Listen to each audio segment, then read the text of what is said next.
Assalamualaikum warahmatullahi wabarakatuh. Alhamdulillahirabbil alamin. Alhamdulillahilladzi arsala rasulahu bil huda wa dinul haq liyuzhhirahu 'ala dini kulli wa kafa billahi syahida. Asyhadu an la ilaha illallah wa asyhadu anna Muhammadan abduhu wa rasuluhu la nabiyya ba'da.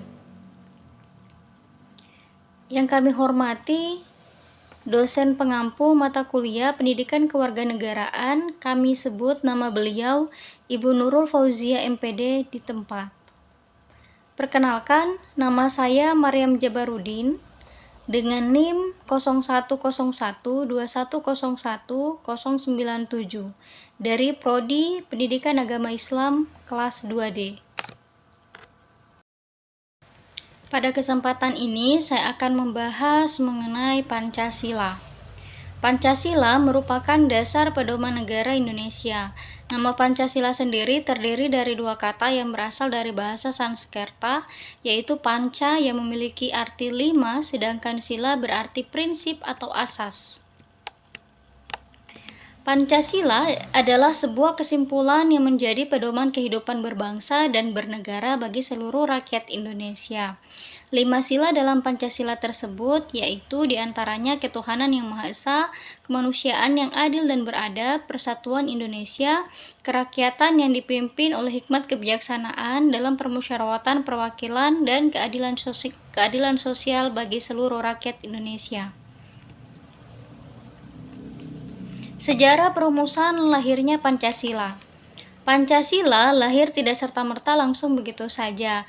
Ada upaya yang terjadi dalam pembentukan dasar negara Indonesia tersebut, yaitu yang pertama ada Sidang 29 Mei 1945. BPU PKI menyelenggarakan sidang perumusan Pancasila yaitu pada 29 Mei sampai dengan 1 Juni 1945. Pada 29 Mei, Muhammad Yamin mendapatkan kesempatan yang pertama untuk mengeluarkan gagasannya dalam menyampaikan 5 sila yang diusulkan menjadi asas negara Republik Indonesia, yaitu yang pertama, kebangsaan, kedua, kemanusiaan, ketiga, ketuhanan, keempat, kerakyatan, dan kelima, kesejahteraan rakyat. Setelah selesai berpidato, Muhammad Yamin menuliskan kerangka Undang-Undang Dasar Republik Indonesia yang di dalamnya meliputi 5 asas dasar negara, yaitu sebagai berikut. Sidang 31 Mei 1945. Pada sidang BPU PKI diselenggarakan 2 hari kemudian. Supomo menyampaikan bahwa pikirannya mengenai asas dasar negara Indonesia yaitu yang pertama persatuan, kedua kekeluargaan, ketiga keseimbangan lahir dan batin, keempat musyawarah, kelima keadilan rakyat. Sidang 1 Juni 1945, Soekarno mendapat giliran untuk menyampaikan pidatonya tentang dasar negara, yaitu yang pertama kebangsaan Indonesia, kedua internasionalisme atau perikemanusiaan, ketiga mufakat atau demokrasi, keempat kesejahteraan sosial, kelima ketuhanan yang Maha Esa. Hasil dari buah pikiran 5 dasar negara yang disebutkan Soekarno tersebut diistilahkan sebagai Pancasila. Sedangkan peristiwa tersebut menjadi dasar penetapan hari lahirnya Pancasila yaitu pada 1 Juni 1945. Hasil saran dari ketiga tokoh bangsa tersebut dikumpulkan untuk dibahas lagi oleh panitia baru yang lebih kecil yang dibentuk oleh BPU PKI. Kepanitiaan baru tersebut dikenal dengan nama Panitia 9. Lalu yang berikutnya sidang Panitia 9 pada 22 Juni 1945. Panitia 9 selesai dalam merancang naskah pembukaan Undang-Undang Dasar yang kemudian dikenal sebagai Piagam Jakarta atau Jakarta Charter. Dalam piagam tersebut tercantum rumusan Pancasila sebagai berikut. Pada 17 Agustus 1945, Indonesia memproklamirkan kemerdekaannya. Sehari kemudian, BPU PKI yang sudah diganti menjadi PPKI melaksanakan penyempurnaan rumusan Pancasila yang terdapat dalam pembukaan Undang-Undang Dasar 1945. Sidang 18 Agustus 1945. Di dalam sidang itu Muhammad Hatta menggagaskan adanya perubahan pada sila pertama yang awalnya berbunyi ketuhanan dengan kewajiban menjalankan syariat Islam bagi pemeluk-pemeluknya, kemudian diubah menjadi ketuhanan yang Maha Esa, sehingga Pancasila menjadi penghapusan 9 kata tersebut menjadi isu kontroversial yang tidak habis dibahas sampai hari ini.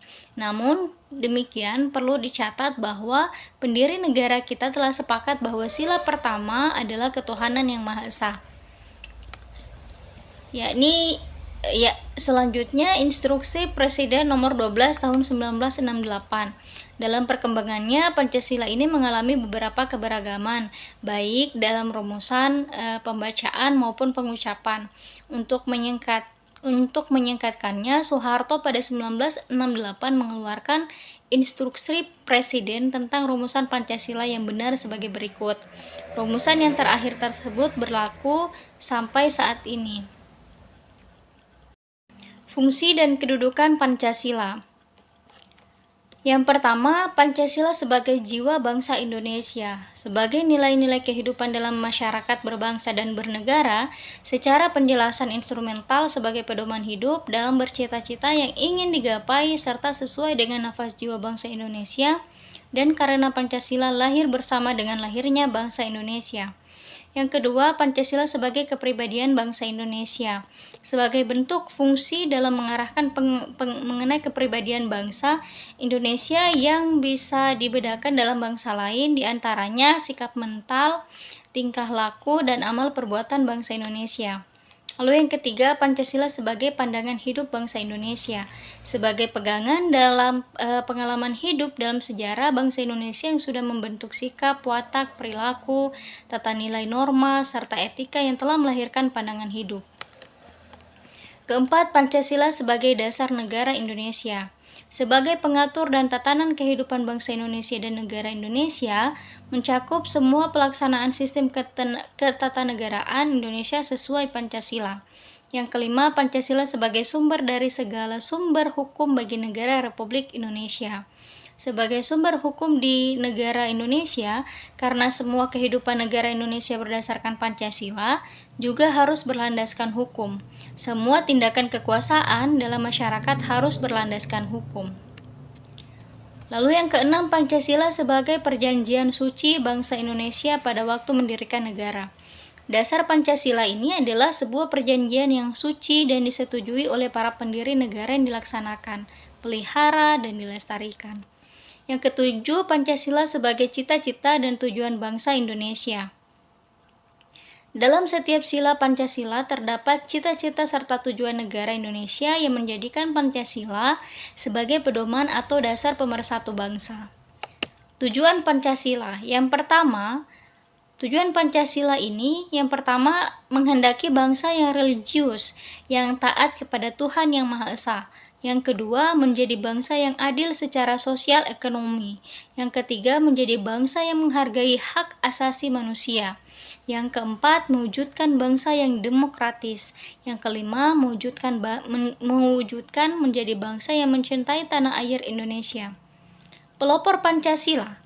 Sidang BPU PKI pertama kali diselenggarakan pada tanggal 29 Mei sampai dengan 1 Juni 1945 yang membahas tentang bentuk negara dan dasar negara Indonesia. Dalam sidang ini, 3 anggota BPU PKI mengusulkan dasar negara yaitu Supomo, Muhammad Yamin, dan Soekarno. Namun pada sidang itu belum ada kesepakatan untuk pembahasan dasar negara, sehingga diputuskan sidang diberhentikan sementara selama 1 bulan. Dalam masa istirahat tersebut, setelah sidang yang pertama dibentuklah Panitia 9 yang anggotanya dari BPU PKI. Panitia 9 memiliki tugas untuk membahas usulan serta konsep dasar negara Republik Indonesia. Anggota Panitia 9 tersebut yaitu yang pertama Insinyur Soekarno sebagai ketua, kedua Dr. Andus Muhammad Hatta sebagai wakil ketua, Mr. Alexander Andries Maramis sebagai anggota, Abi Kusno Sojoso sebagai anggota, Abdul Kahar Muzakir sebagai anggota, Haji Agus Salim sebagai anggota, Mr. Ahmad Subarjo sebagai anggota, Kiai Haji Abdul Wahid Hashim sebagai anggota. Nah, 9 tokoh perumus Pancasila ini adalah Panitia yang kecil dan beranggotakan hanya 9 orang dan dibentuk pada tanggal 1 Juni 1945 oleh BPU PKI. Tugas utama mereka ini adalah mengumpulkan saran serta usulan dari berbagai gagasan para anggota tentang dasar negara Indonesia merdeka. Baik, itulah yang bisa saya sampaikan. Kurang lebihnya mohon dimaafkan. Saya tutup dengan hamdalah. Alhamdulillahirabbil alamin. Assalamualaikum warahmatullahi wabarakatuh.